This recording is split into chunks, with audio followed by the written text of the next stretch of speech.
A paz do Senhor, meus queridos e amados irmãos, professores da Escola Bíblica Dominical, tudo bem? Esse quem vos fala é Melqui Barbosa e sejam muito bem-vindos à nossa pré-aula da EBD para jovens. E nós estamos no último trimestre de 2019, já encerrando o ano, Papai Noel já está quase chegando e estamos aqui na EBD porque nós temos compromisso com você. Olha só, lição de número 12, o milagre que salvou o carcereiro. Você conhece essa história e eu tenho certeza que você vai amar lecionar isso. Amém? Roda a vinheta.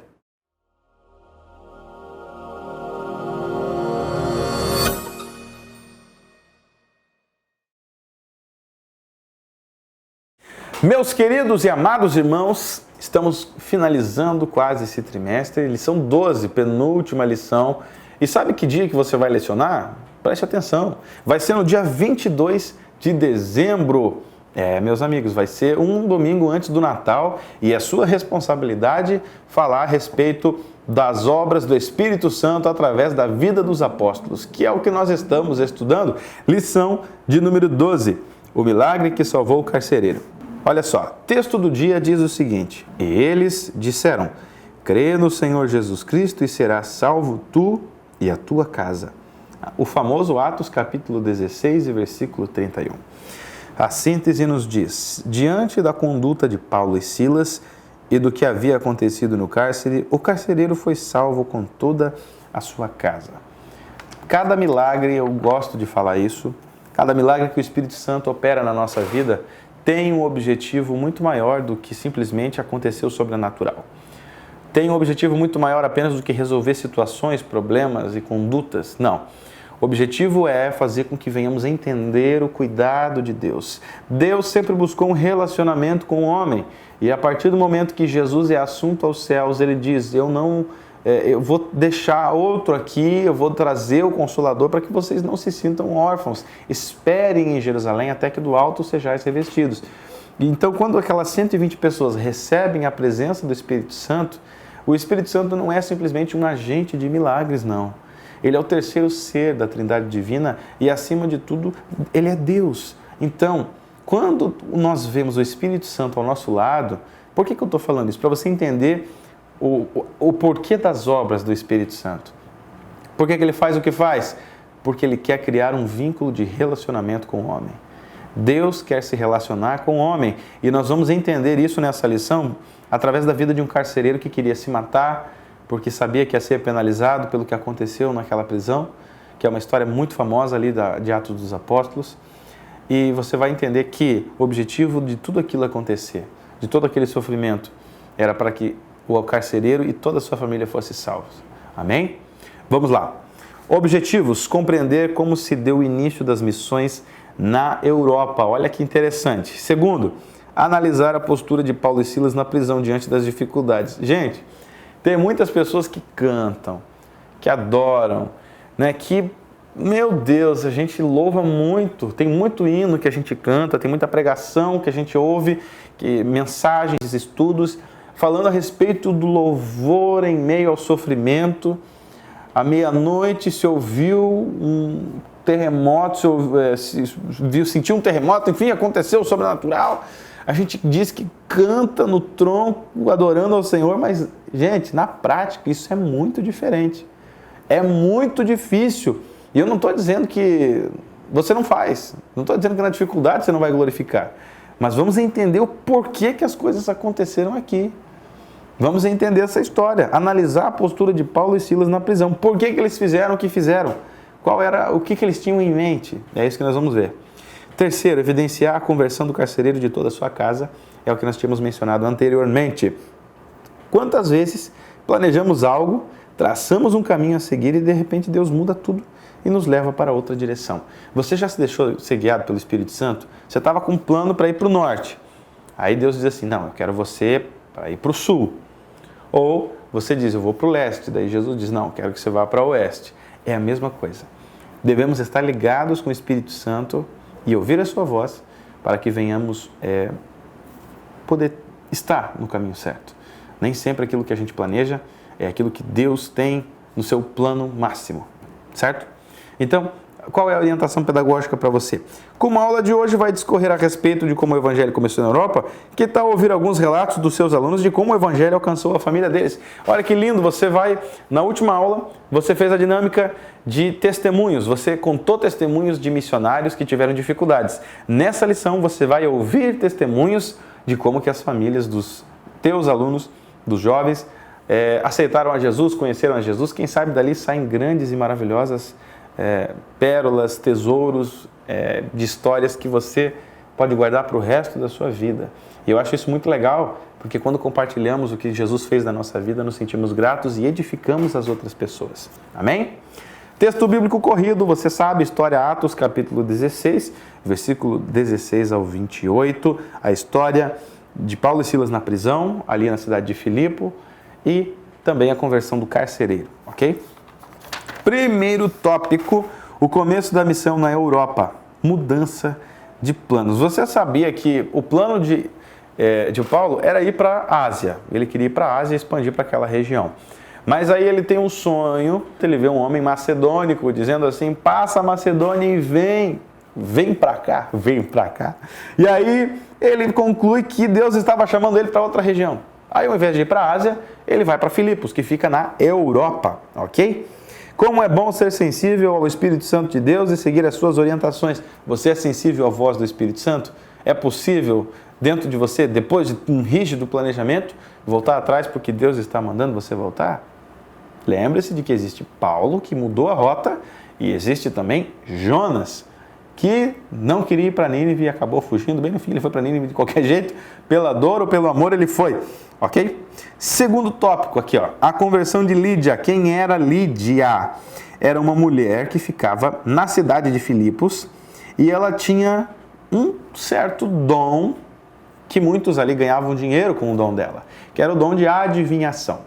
Só que quando ela chega para poder, que olha para Paulo e Silas, ela começa a revelar de que eles eram servos de Deus, eles eram servos do Deus Altíssimo. O problema é que isso era uma revelação que o próprio Satanás deu a essa mulher, era um espírito imundo. E Paulo e Silas, vendo aquele espírito e vendo discernimento, olha só o discernimento que eles tinham que ter, receberam elogios e ao mesmo tempo tiveram discernimento para expulsar aquele demônio, porque sabiam que a procedência daquilo era maligno. Quem falou para a sociedade, para eles ali, que Paulo e Silas eram missionários, eram servos do Deus Altíssimo? Enfim, ele expulsou. E isso teve muita consequência. O segundo tópico vai falar sobre a conversão de Lídia, que era uma mulher que ficava na cidade de Filipe, vendedora de púrpura. Quando ela ouve a mensagem da cruz, quando ela ouve Paulo e Silas pregarem, ela prontamente aceita a Jesus. E olha só, o Senhor lhe abriu o coração para que estivesse atenta ao que Paulo dizia. É o Espírito Santo que faz a obra, não somos nós, somos apenas um instrumento. Ela e toda a sua casa aceita Jesus e se batiza. Nós vemos aqui uma grande conversão, que é a conversão de Lídia. Texto corrido também, história que aconteceu logo que eles chegaram na cidade de Filipos. Terceiro tópico, uma jovem liberta. Você sabia que naquela cidade tinha uma jovem que acabava dando muito lucro para os seus senhores quando ela adivinhava, mas era um espírito de adivinhação que a tinha ali. E quando Paulo e Silas pregavam, essa mulher sempre dizia, esses que vos anunciam são servos do Deus Altíssimo. E Paulo teve discernimento, olhou para ela e disse assim, ó, você pensou, né? Não vou dizer que ele pensou, isso aí não provém de Deus. Você está falando coisa aí de revelação maligna. Quem que te diz que somos servos de Deus? Entendeu? Olha só, mesmo recebendo elogio, ele ainda expulsou aquele demônio porque ele percebeu que aquilo era coisa maligna. Só que toda ação tem uma reação, certo, meus jovens, meus amigos professores? Então, aquelas pessoas que ganhavam dinheiro com o espírito de adivinhação não gostaram, porque se o espírito foi retirado dessa moça através da expulsão e que Paulo pronunciou contra ela, contra esse demônio, saindo o demônio, sai o dom, saiu o money, saiu o hot money, o dinheiro. Então eles começaram a, não no sentido literal, mas começaram a crucificar Paulo e Silas, no sentido assim, eles começaram a acusá-los, porque eles estavam ganhando lucro e aí a partir daquele momento eles já perderam todo o dinheiro. Então pensa bem, tem certos milagres que acontecem que o inimigo vai se levantar contra você porque deu prejuízo para ele. Então esteja preparado para dar prejuízo para o inferno e sofrer as consequências disso, ok? Segundo tópico, Paulo e Silas na prisão. Olha só que lindo esse título, a gente conhece tanto, né? Paulo e Silas na prisão. Primeiro, sofrendo por Cristo, foram presos. Aqueles homens botaram eles na prisão, por pregar o evangelho, por tirar o espírito da mulher. Aí o que acontece? Presos começaram a apanhar, e a apanhar, e a apanhar. Meu Deus do céu! Pensa, quantas pessoas não são perseguidas pelo evangelho? Para e reflita. Estavam fazendo a obra de Deus e foram perseguidos. A gente não sabe, não faz ideia de quantas pessoas sofrem pelo evangelho. Então esse tópico é um tópico reflexivo para você pensar assim. Paulo e Silas sofreram naquela época. Não tinham nenhum recurso disponível. Estavam lá, no tronco, apanhando, mas estavam se alegrando no Senhor. E nós, muitas vezes, com Bíblia, com igreja, com culto, com pastor, com liturgia, com Santa Ceia, com tudo, a gente reclama. Tem pessoas que acabam reclamando, mas tinha que ser assim, tinha que ser assado. Gente, essas pessoas aqui sofreram pelo Evangelho para que eu e você estivéssemos aqui. Vamos pensar bem, ok?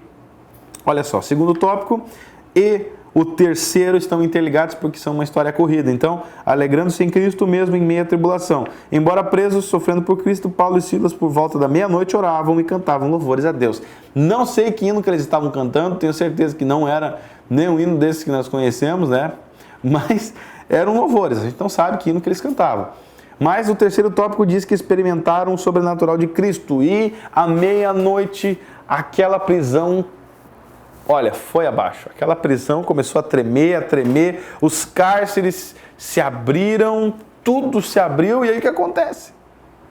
Vamos para o tópico 3, que diz o seguinte, uma conversão inusitada. Lembra do carcereiro? Aquele que surrou eles, aquele que fez eles sofrerem, apanhou, fez Paulo e Silas apanhar, surrou os caras. Pois é, a caminho da morte, aquele carcereiro pensou que todo mundo tinha fugido no momento do terremoto. E ele estava pensando em se matar. Só que o que acontece? No segundo tópico, você vê o encontro com a vida. Então, a caminho da morte, ele estava querendo se suicidar. Aí, ele encontra a vida. Paulo e Silas gritam assim, ei, fica tranquilo, ninguém saiu daqui, cara. Estamos todos aqui. Aí, no versículo 31, você vê Paulo dizendo o seguinte, crê em Jesus Cristo e será salvo tu e a tua casa. Então, naquele momento, ele pensou, eu vou morrer, vão me matar, porque todo mundo fugiu, eu sou um incompetente. Tem pessoas no mundo que são assim. Elas acabam querendo tirar a sua vida por coisas inusitadas que acontecem. Perdendo dinheiro, enfim, várias situações diferentes, quando nada é favorável.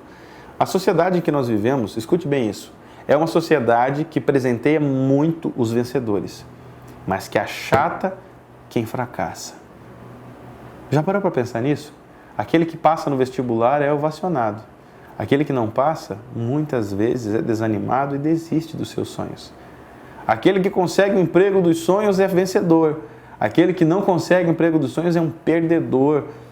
Por isso que tem muitas pessoas frustradas. Nós desequilibramos muito as coisas. Então, aqui nós vemos um problema social, muito além de um problema de logística dentro de uma penitenciária da época. Nós vemos aqui um homem querendo se matar com medo do seu fracasso. Mas para essas pessoas existe Jesus.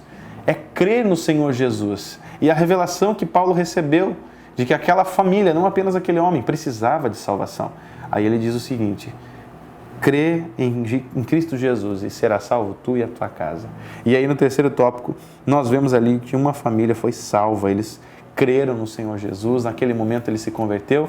E, enfim, nós vemos uma família salva por Jesus, batizado, todos eles foram batizados. E o milagre maior foi o quê? Foi a salvação do carcereiro. Então, qual é a conclusão que nós tiramos no final disso tudo? Os milagres servem para nós apresentarmos Jesus às pessoas. Toda aquela situação, aqueles chicotes, açoites, eles apanharam feio para quê? Para mostrar para aquele carcereiro de que quem serve a Jesus é diferente. Pode estar preso, mas Deus faz o sobrenatural para que tudo se torne favorável à apresentação do Evangelho. Então, por mais que as coisas estejam difíceis para você, não desista da cruz. Não desista do teu chamado. Nós falamos isso na última lição. Não desista do chamado que Deus tem para você. E no momento certo, Deus vai te dar a palavra, Deus vai te dar a condição para que você venha citar o nome de Jesus e ganhar muitas almas para o reino de Deus. Amém? Que Deus abençoe você. Muito obrigado por ter assistido até aqui. Eu fico muito feliz pela tua audiência. Compartilhe esses vídeos nas tuas redes sociais, WhatsApp, Facebook, Instagram, Twitter, enfim, aonde você puder compartilhar, compartilha com a gente, tá bom? Deus abençoe, fica na paz, que a tua aula seja uma bênção, tá bom? Um abraço. Tchau, tchau.